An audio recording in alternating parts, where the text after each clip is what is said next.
Good morning and welcome back to the beautiful hill station of Monsoon. Let's continue our journey with Ruskin Bond through the monsoon of Monsoon. In the previous video, we have seen that the first day of monsoon mist started on 24th June.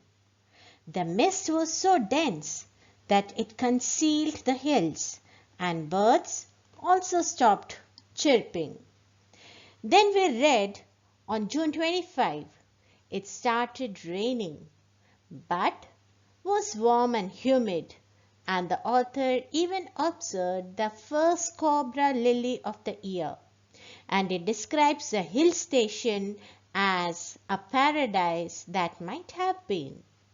On June 27, we read, rains announced the arrival of some seasonal visitors, leopard, leeches, scarlet minivets, and drongos, and that during monsoon there is no scarcity of food for the carnivorous birds.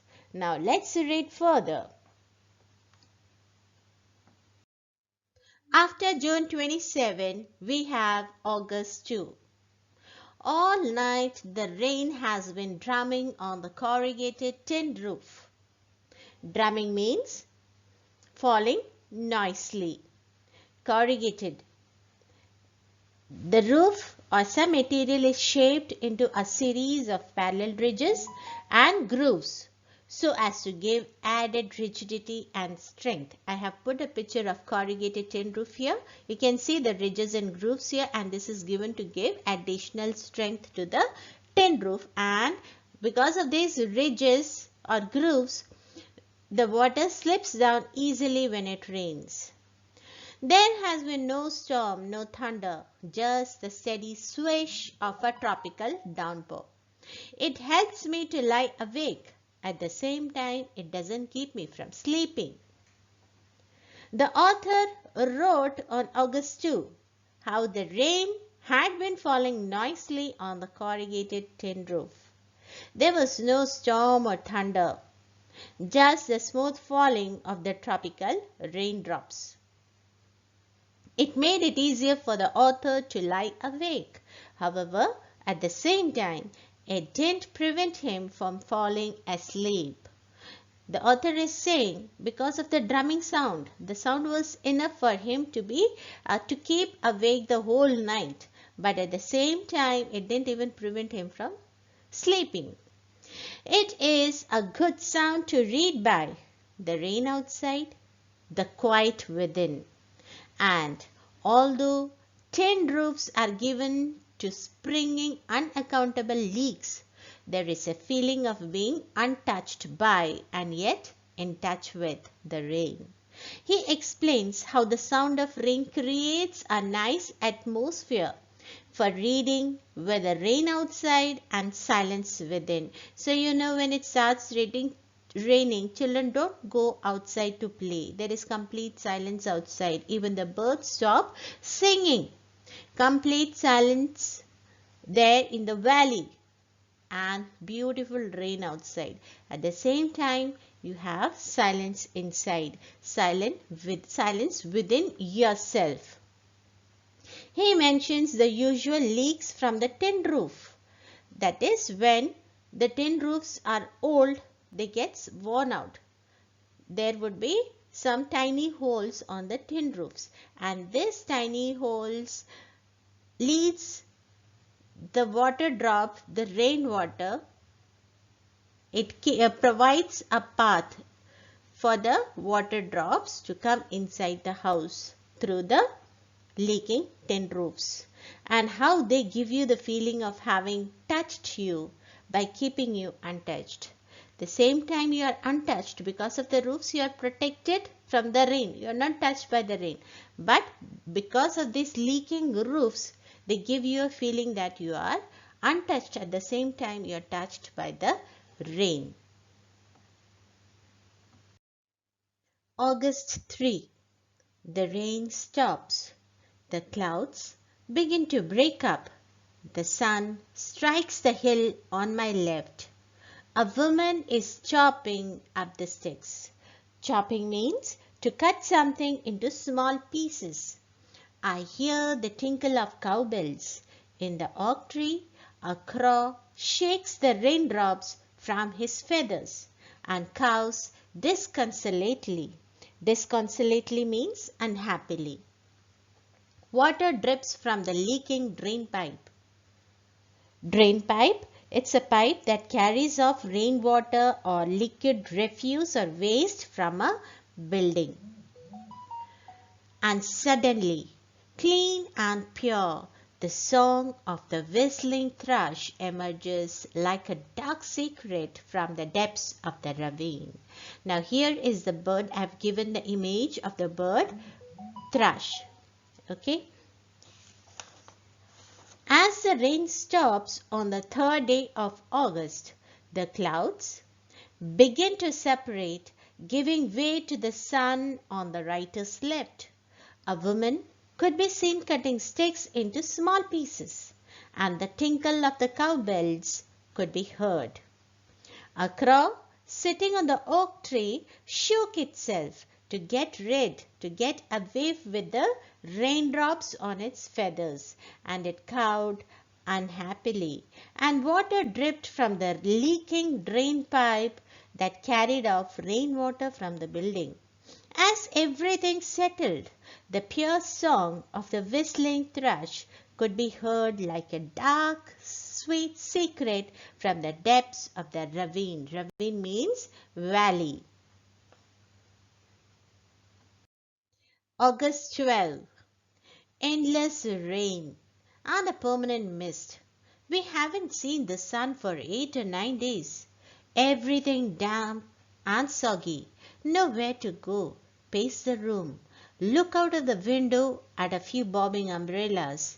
At least it isn't cold rain. The hillsides are lush as late monsoon flowers begin to appear. Wild balsam, dahlias, begonias and ground orchids. So this is your wild balsam. These are dahlias.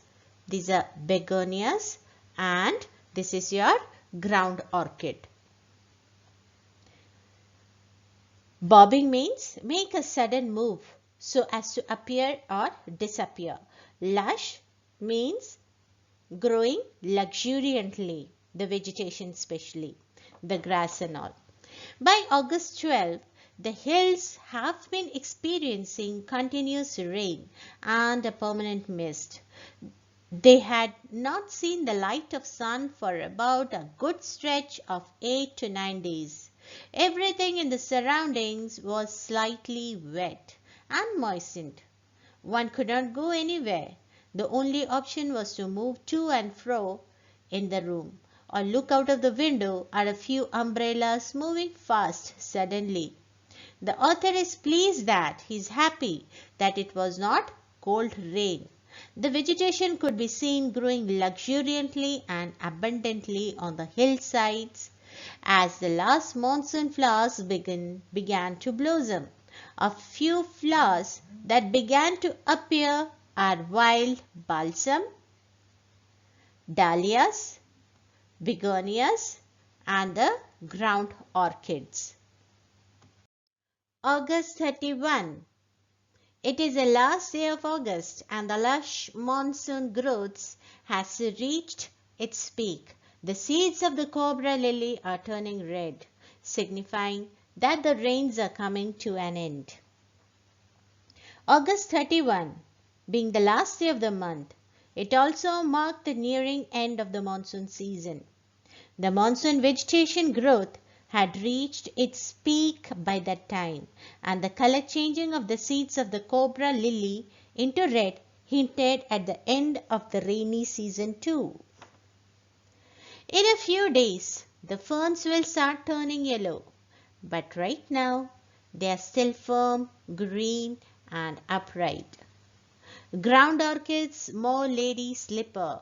This is called lady slipper, and this color is mauve. That's why it is called mauve lady slipper, and its shape is similar to that of the shoe of ladies.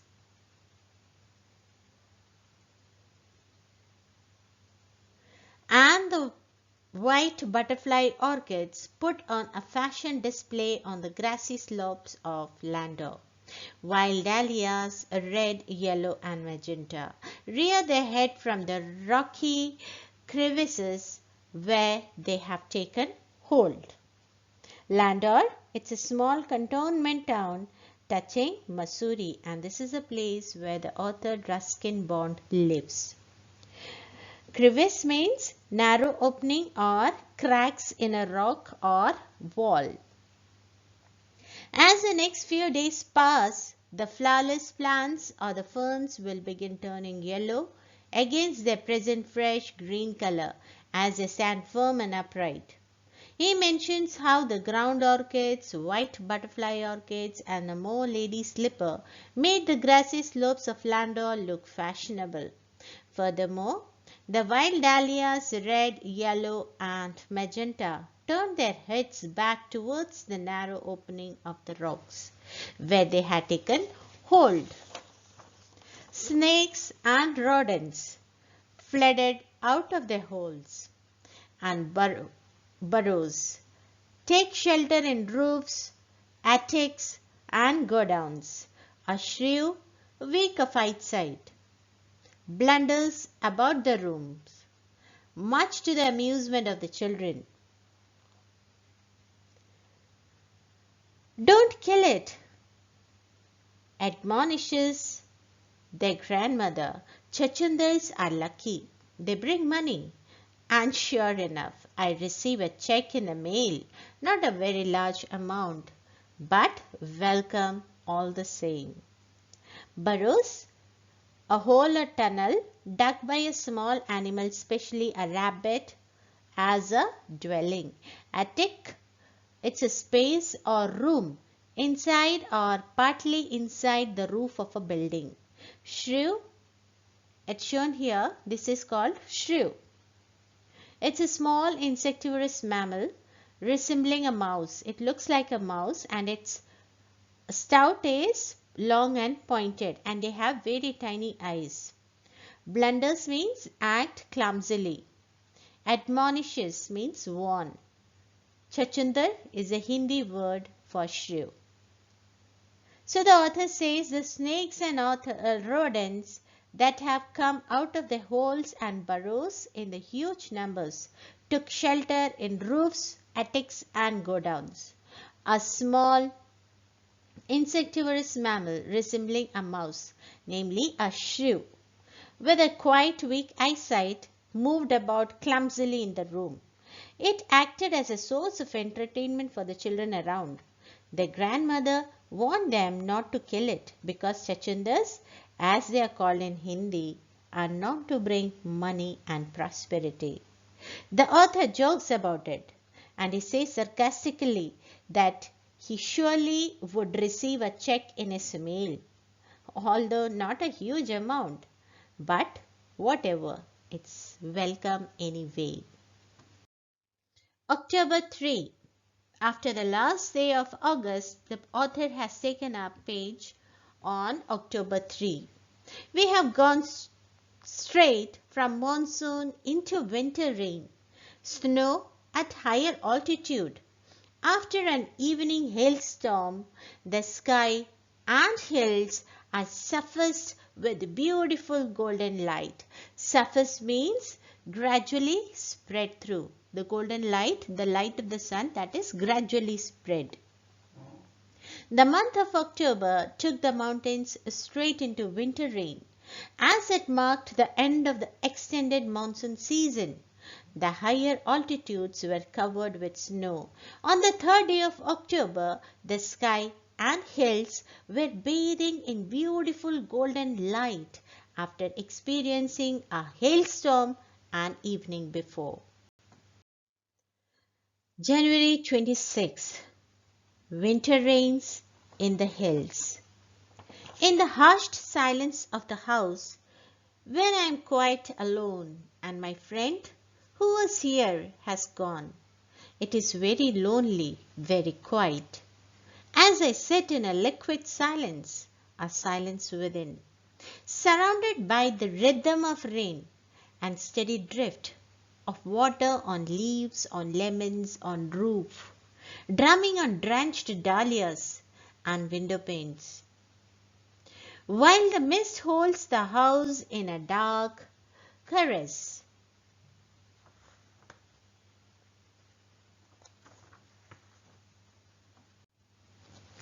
In the month of January, the hills receive winter rains.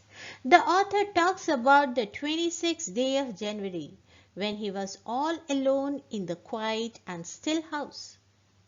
The friend who accompanied him a while ago had also gone.